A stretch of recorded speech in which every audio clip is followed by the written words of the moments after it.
Hello guys, welcome back to literary classes. Today our topic is on spelling Larry Bellow. Okay, so without wasting much time, we should start this video on this topic on spelling. Okay, the essay on spelling is composed by the essayist Larry Bellow. According to him, in the earlier times there was no fixed criteria about spelling. Okay, Larry Bellow तो प्रसिद्ध निबंध on spelling निबंधकार हिलेर Bellak द्वारा लिखित है। उसके अनुसार प्रारंभ में स्पेलिंग के कोई निश्चित नियम नहीं थी। Okay, Hilaire Belloc according to him, उसके अनुसार इन द अर्लियर टाइम प्रारंभ में there was no fixed criteria about spelling. It has just started for a period of 100 years, but the aristocratic class and workers do not care for the rules of spelling. The writer himself writes in a free form. In his boyhood, he was much careful about it, but now he is assured that these spelling are hardly a part of scholarship. Okay, तो प्रारंभ में on spelling निबंध हिलेर Bellak द्वारा लिखित है। उसके अनुसार प्रारंभ में स्पेलिंग के कोई निश्चित नियम नहीं थे। यह केवल 100 वर्षों से ही प्रारंभ हुआ, किंतु कुलीन वर्ग के व्यक्ति एवं श्रमिक वर्ग स्पेलिंग के नियमों की अधिक चिंता नहीं करते हैं। लेखक स्वयं भी स्वतंत्र रूप से लिखता है, जबकि वह कमाइयों का लड़का था।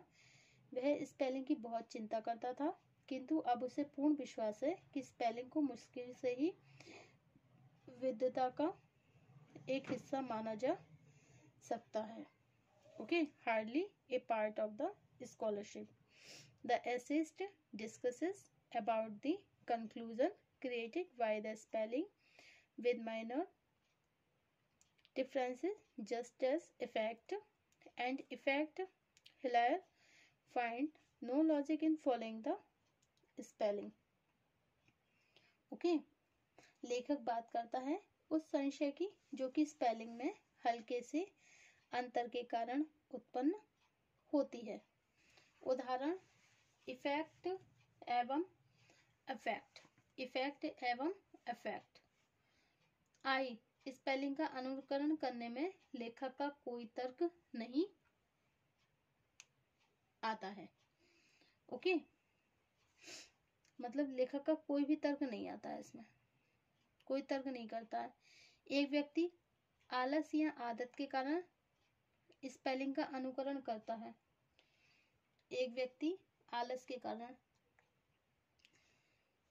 ओके, आलस या आदत के कारण स्पेलिंग्स का अनुकरण करता है. कुछ नई स्पेलिंग भी प्रचलन में है, जिनमें आई के स्थान पर बाई का प्रयोग किया जाता है अथवा व्यंजन का प्रयोग 2 बार किया जाता है. यह सब अलंकरण हेतु हैं. इसके अलावा लॉजी से समाप्त होने वाले कई नए शब्द निर्मित किए जा सकते हैं. Okay, a person follows spelling due to laziness or due to habit. Some new words or new spelling are being used as a fashion by using instead of I or doubling the consonant. Okay, this is all the ornamentation. Besides, by adding an affix, logy mean new spelling may be formed. Okay, कुछ विद्वान लेखक कहता है कि उस संशय की जो कि स्पेलिंग में हल्के से अंतर के कारण उत्पन्न होता है. उदाहरण इफेक्ट एवं अफेक्ट. स्पेलिंग का अनुकरण करने में लेखक का कोई तर्क नहीं पाता है। एक व्यक्ति आलस या आदत के कारण स्पेलिंग का अनुकरण करता है। Okay, in fact labor is more correct, that was used due to French influence, now it is again in existence. Labor, it is traced from, in humorous manner he also discussed the word canon and canon. Okay, अच्छा, अब क्या होता है, कुछ व्यक्ति जो है, कुछ विद्वान स्पेलिंग का अनुकरण करने में दृढ़ता दिखाते हैं। सम स्कॉलर शो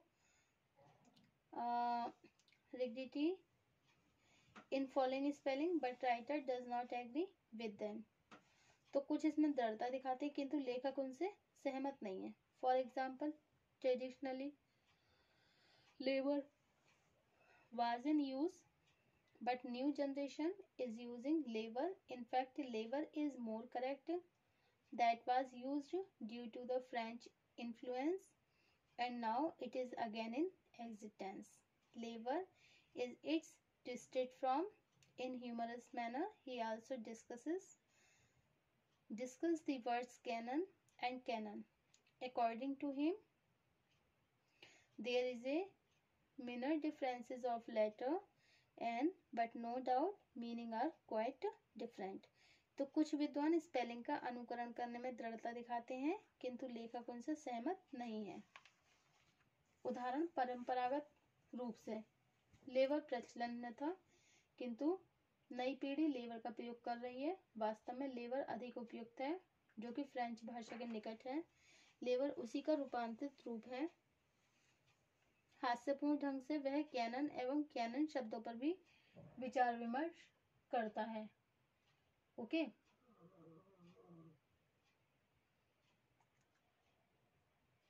उसके अनुसार इन दोनों की स्पेलिंग में केवल एन का अंतर है जबकि अर्थ में व्यापक अंतर है। ओके, हिलायर के अनुसार स्पेलिंग व्यक्ति में घमंड बढ़ाती है। स्पेलिंग व्यक्ति में घमंड बढ़ाती है। इस संबंध में वह कुछ उदाहरण भी प्रस्तुत करता है। प्रत्येक व्यक्ति अपने नाम की स्पेलिंग के संबंध में गर्व का अनुभव करता है। वह यह भी बताता है कि किस प्रकार कुछ स्पेलिंग गलत प्रचलन में है। Okay,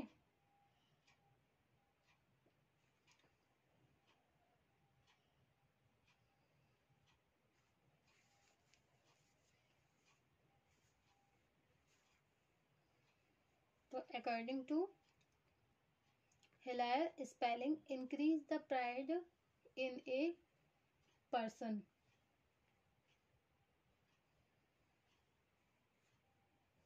Spelling increase the pride in a person.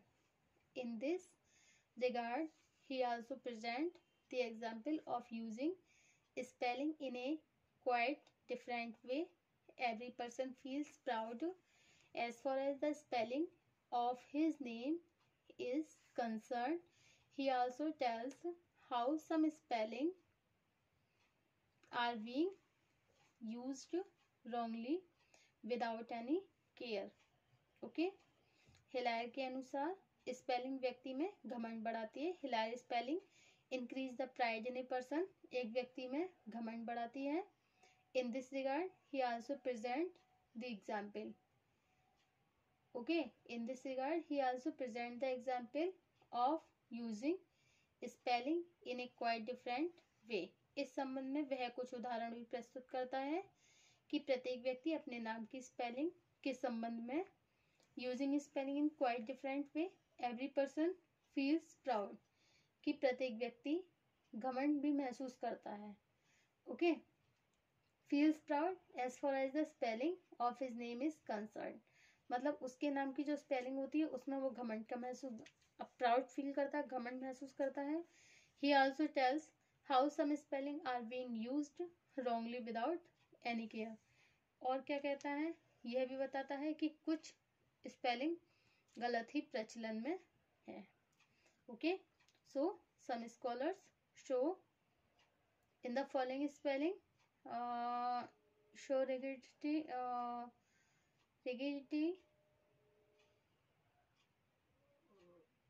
in following spelling, but the writer does not agree with them. For example, traditionally labor was in use but new to the French influence, and now it is again in existence. Labor is its distinct from in humorous manner.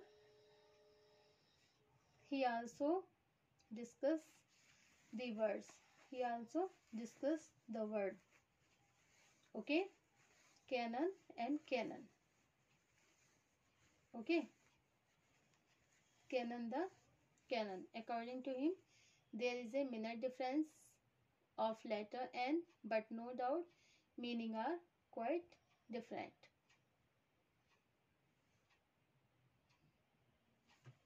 Okay.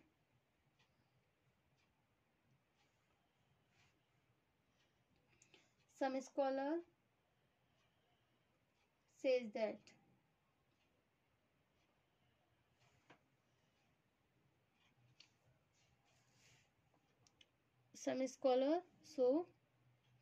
in the following spelling, but the writer does not agree with them. And for example, traditionally labor was in use but new to the generation is using labor. In fact, labor is more correct, that was used due to the French influence. Okay, so every person feels proud as far as the spelling of his name is concerned. He also tells how some spelling are being used wrongly without any care. Okay, अब next topic होगा हमारा, वो है bourse. Okay, next topic होगा हमारा bourse इविलिसिस का. Thank you for watching my YouTube channel.